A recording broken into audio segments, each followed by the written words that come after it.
Okay, तो ये तस्वीर है बाजार की और दो ये टॉप स्टॉक्स जिसमें हमने चर्चा की। और अब बात करते हैं एक ऐसे सर्वे की जो देश के रियल एस्टेट सेक्टर का मूड हमें बताएगा कि 2022 कैसा रहा और यहाँ से आगे क्या रास्ता हो सकता है। आपने देखा होगा 2022 में बहुत बढ़िया प्रदर्शन रियल एस्टेट सेक्टर ने दिखाया। इन टर्म्स ऑफ स्टॉक्स भी आप देखिए और बहुत सारी बिक्री हुई है। रिसर्च की है नाइट फ्रैंक ने, जो एक बहुत ही जानी मानी रियल एस्टेट कंसल्टेंट है। बहुत सारे डेटा पॉइंट्स हैं इनके पास। बातचीत करेंगे नाइट फ्रैंक के डायरेक्टर रिसर्च विवेक राठी से। विवेक सर, बहुत बहुत स्वागत है आपका सीएनबीसी आवाज़ पर। जो ये सर्वे आपका निकल के आया 2022 और ख़ास तौर पे H2 का, क्या इसकी हाईलाइट है? धन्यवाद नीरज। सो ये जो हम बात कर रहे हैं ये हमारी नाइट फ्रैंक की फ्लैगशिप रिपोर्ट है, जिसका 18वां एडिशन आज हमने रिलीज किया है। इंडिया रियल एस्टेट रिपोर्ट, जहाँ पे हमने रेजिडेंशियल और ऑफिस मार्केट देश के टॉप जो 8 शहर है उनका मुआयना किया है। और इसमें जो रिपोर्ट में जो हमने पाया है और थ्रू आउट द ईयर जो हमने 2022 में देखा, रियल एस्टेट सेक्टर में सारे ही जो सब सेगमेंट्स की हम बात करते हैं, residential, office, retail, warehousing, सारे ही स्ट्रांग रहे 2022 में। बहुत कम वर्षों में ऐसा हुआ है हिस्ट्री में जहाँ पे सारे सेगमेंट्स एक साथ में अच्छा परफॉर्म किए। 2022 ऐसा साल था। अब 2022 में अगर हम जो इस रिपोर्ट की बात करें रेजिडेंशियल और ऑफिस मार्केट की, तो रेजिडेंशियल मार्केट में करीब-करीब जो 3,10,000 घरों की बिक्री हुई टॉप 8 शहरों में, जो आज 2013 से सबसे उछले स्तर पर है। मतलब 9 सालों का हाईएस्ट लेवल का सेल रेजिडेंशियल मार्केट्स ने देखा है। कई कारण थे इसके। पहला जो हमने देखा कि पैंडेमिक के दौरान जो एक सेंस ऑफ होम ओनरशिप आई लोगों के मन में, उसको हमने देखा कि मार्केट में आते हुए। उसी के साथ जो अफोर्डेबिलिटी है वो बहुत ही अच्छे लेवल पर थी लास्ट 5-6 सालों के मुकाबले। और इसी के साथ में इकोनॉमिक रेसिलियंस देखी गई थी, क्योंकि जब हमने देखा कि 2021 में जब बहुत सारे मार्केट्स रिकवर किए थे ग्लोबली इकोनॉमिक मोमेंटम पर, जीडीपी ग्रोथ पर, लेकिन 2022 में कई सस्टेन नहीं कर पाए थे। लेकिन भारत के लिए 2022 या दो फाइनेंशियल ईयर 2023 की भी बात करें तो हम 6.8% जीडीपी ग्रोथ रेट की बात कर रहे हैं, जो काफी हद तक इनकम लेवल्स डिटरमाइन करता है एक होम बायर की। और इन्हीं कारणों के मद्देनजर रखते हुए, जब भी कुछ हेडविंड्स भी आए, इन टर्म्स ऑफ परेशानियां भी आई, जब 6 बार रेपो रेट्स बढ़ाई आरबीआई ने 2022 में, उसके अलावा कुछ हद तक 5 से 7% की प्रॉपर्टी की रेटों में भी बढ़ोतरी हुई। लेकिन इसके बावजूद भी कंज्यूमर्स ने मुंह नहीं मोड़ा घर खरीदने से, और इसी का नतीजा है कि 9 साल के सबसे उच्चतम स्तर पर सेल्स हुए हैं टॉप 8 शहरों में। विवेक, एनसीआर में सबसे ज़्यादा सेल्स देखी जा रही है और वहाँ पे लॉन्चेस भी बहुत ज़्यादा हो रहे हैं, प्राइस राइज भी वहाँ बहुत हुई है। लेकिन कोलकाता तो H2 में 37% नेगेटिव है। रीज़न क्या है इसका?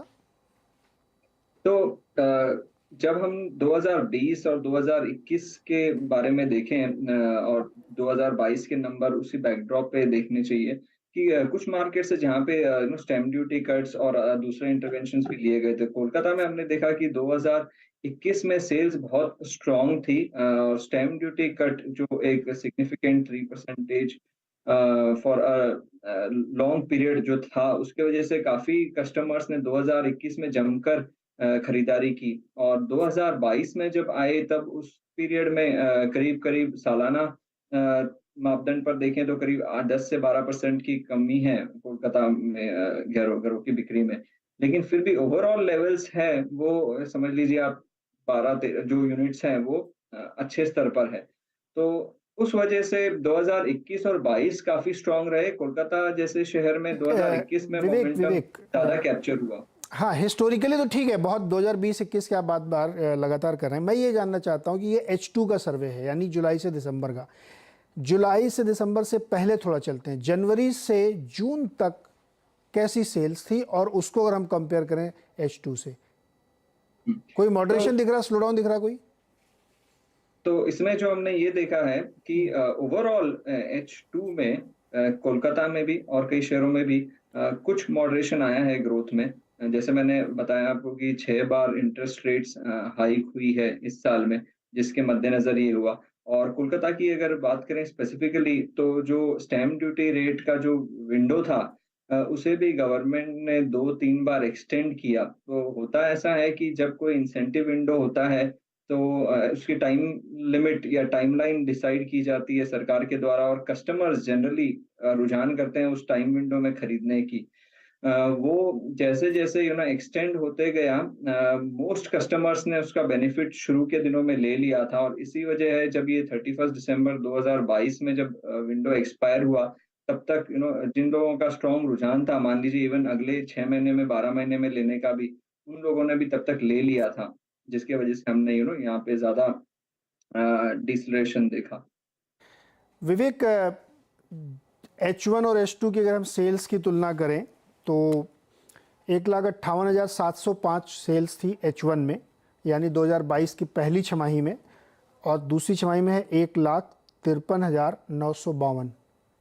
ये सिर्फ कैलकाटा की वजह से है या सारे मार्केट्स में आपको ये ट्रेंड दिख रहा है?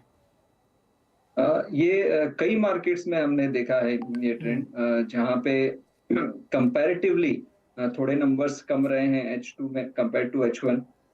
जैसे मैंने कहा कि इंटरेस्ट रेट इंक्रीज होना भी एक कारण था और उसके अलावा प्रॉपर्टी के भाव भी 4 से 6-7% बढ़े हैं, जिसके वजह से ये देखा गया। और कोलकाता के लिए जैसे मैंने कहा कि जो विंडो था स्टैम्प ड्यूटी कट का, उसे 2-3 बार एक्सटेंड किया गया, लेकिन कई कस्टमर्स ने तब तक खरीद लिया था, जिसकी वजह से होता ऐसा है कि immediately after the closure of the window कुछ टाइम के लिए एक बार की एक्टिविटी कम हो जाती है और फिर वापस से 6 महीने, 9 महीने बाद में वो एक्टिविटी फिर से शुरू होती है नई खरीदारों के द्वारा जो जिनको इस विंडो का इंसेंटिव विंडो का बेनिफिट नहीं मिलेगा।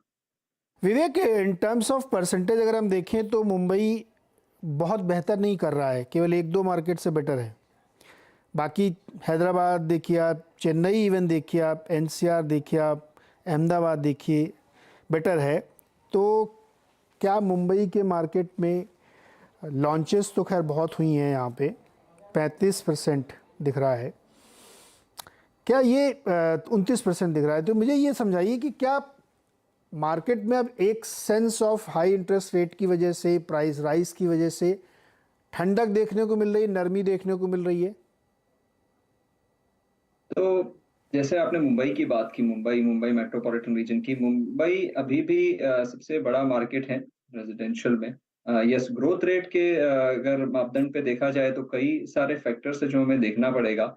मान लीजिए जैसे कि जो नए जॉब्स की जो ग्रोथ है, जो जिससे समझ लीजिए कमर्शियल ऑफिस स्पेस एक्टिविटी के द्वारा आंकन किया जा सकता है। वो जो स्केल है वो दूसरे कई मार्केट्स में मुंबई के द्वारा कम तुलना में ज़्यादा है, चाहे ये बैंगलोर देख लीजिए और कई, जिसके वजह से उसका भी बेनिफिट दूसरे मार्केट्स को मिलता है। तो मुंबई में जो कैप्टिव डिमांड है, जो यहाँ की पॉपुलेशन बेस है, उसके वजह से जो डिमांड आएगी वो आएगी। और इंटरेस्ट रेट्स का और जहाँ तक इम्पैक्ट है, ये तो सभी मार्केट्स में सिमिलर पड़ा है। मुंबई में एक अफोर्डेबिलिटी का एक ज़रूर फैक्टर रहा है, जहाँ पे हम अफोर्डेबिलिटी इंडेक्स की भी बात करें हमारे असेसमेंट में, तो केवल मुंबई एक शहर है जहाँ पे अफोर्डेबिलिटी लेवल थोड़ी-सी स्ट्रेच्ड है कंपेयर टू द बेंचमार्क जो हमने कैलकुलेट किया है। तो वो भी कुछ हद तक प्ले करता है ऐसे कस्टमर के लिए डिसीजन मेकिंग के लिए जो